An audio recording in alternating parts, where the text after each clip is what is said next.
Halo teman-teman mahasiswa, kenalin aku Putri Haryanti dari Fakultas Ekonomi dan Bisnis Universitas Udayana.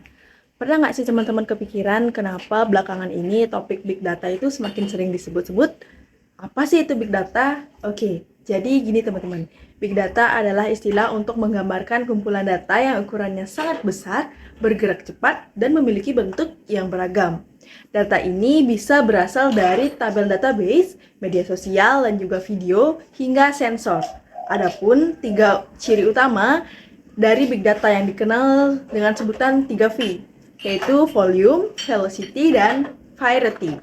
Setiap aktivitas digital yang kita lakukan, mulai dari chat, upload story, sampai kuliah online, itu merupakan menyumbang data dalam jumlah besar. Bahkan pertumbuhan data dalam beberapa tahun terakhir melampaui seluruh data yang pernah ada sebelumnya.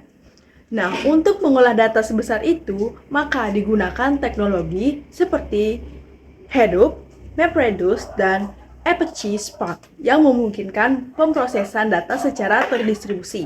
Nah, artinya data dipecah ke banyak server dan diproses secara paralel sehingga analisisnya tetap cepat. Tools seperti Hive and Pig juga membantu kita menulis query yang mirip SQL untuk mengolah data di lingkungan Hadoop. Nah, sebagai mahasiswa, memahami Big Data sangat bermanfaat. Di bidang ekonomi tentunya, Big Data itu dapat membantu menganalisis perilaku konsumen dan tren pasar.